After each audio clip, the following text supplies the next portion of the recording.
said earlier in the show, we needed defenders of this civilization to stop cowering and start fighting, with words only. A brilliant example this week when Don Lemon, a hard-left race baiter on CNN, asked the question of a British royal reporter on Britain paying reparations for slavery and got an answer that just shut him up. Boom. And then you have those who are asking for reparations for colonialism, and they're wondering, you know, $100 billion, $24 billion here and there, $500 million there. Some people want to be paid back, and members of the public are wondering, why are we suffering when you are, you know, you have all of this vast wealth? Those are legitimate concerns. Well, I think you're right about reparations in terms of if people want it, though, what they need to do is you always need to go back to the beginning of a supply chain. Where was the beginning of the supply chain? That was in Africa, and when across the entire world, when the slavery was taking place, which was the first nation in the world that abolished slavery? The first nation in the world to abolish it. It was started by William Wilberforce, was the British. In Great Britain, they abolished slavery. 2,000 naval men died on the high seas trying to stop slavery. Why? Because the African kings were rounding up their own people. They had them on cages waiting in the beaches. No one was running into Africa to get them. And I think you're totally right. If reparations need to be paid, we need to go right back to the beginning of that supply chain and say who was rounding up their own people and having them handcuffed in cages. Absolutely. That's where they should start. And maybe, I don't know, the descendants of those families where they died in the high seas trying to stop the slavery, that those families should receive something too, I think, at the same time. It's an interesting discussion, Hillary. Thank you very much. Brilliant. Although one small error that I don't think affects it much. Britain was not quite the first country to ban slavery back in 1833. And in contrast, of course, slavery still exists today in communist China. For instance, the forced labour of Uyghur prisoners and in parts of Africa. Joining me is Daisy Cousens, the Sky News contributor, with her own video channel. Daisy Cousens, that clip went viral on social media. Why do you think?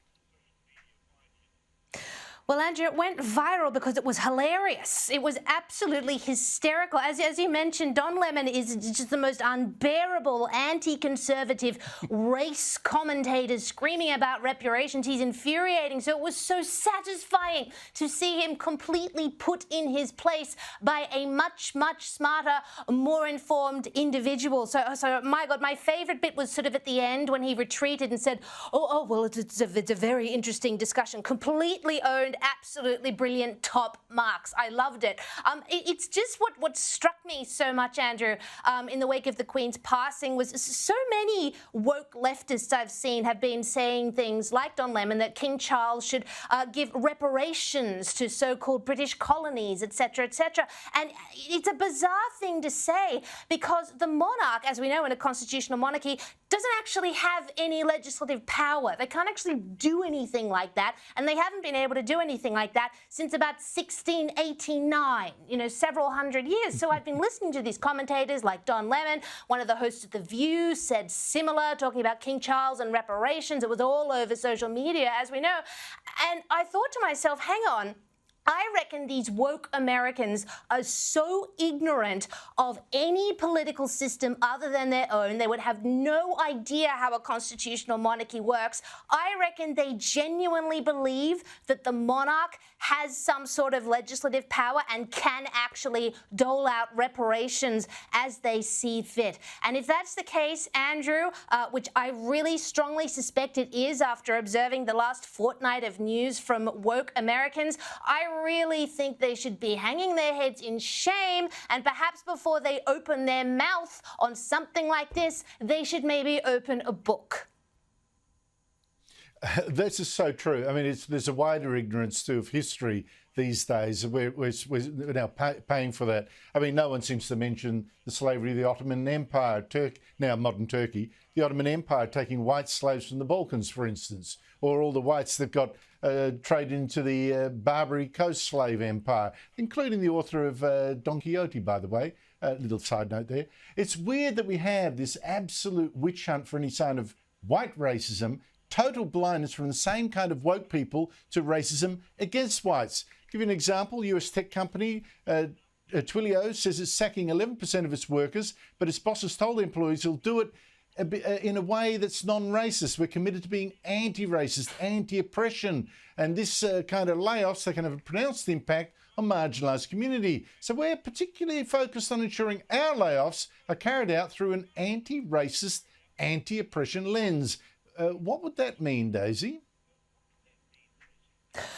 Look, I'm not entirely sure, Andrew. I can kind of, I can make an educated guess at what they are. It seems to imply to me that the poor people who are going to get fired are going to get fired because of something to do with their race, the colour of their skin, which last I checked, I'm pretty sure is illegal. I'm fairly sure that firings, you're not allowed to hire and fire based, certainly not allowed to fire based on people's skin colour. So surely somewhere that should breach America's anti-discrimination laws, you know. But the thing is, Andrew, if you stick the word anti-racist before any of these policies, suddenly it becomes not about racism or discrimination based on skin colour.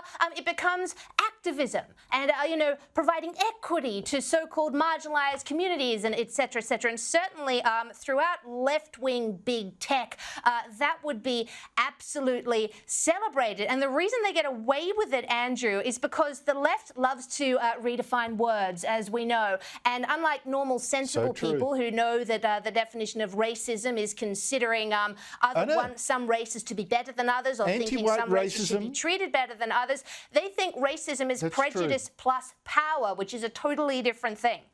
True. Got to go, Daisy. Corey Bernardi, otherwise will really have a go at me. Thank you so much for your time.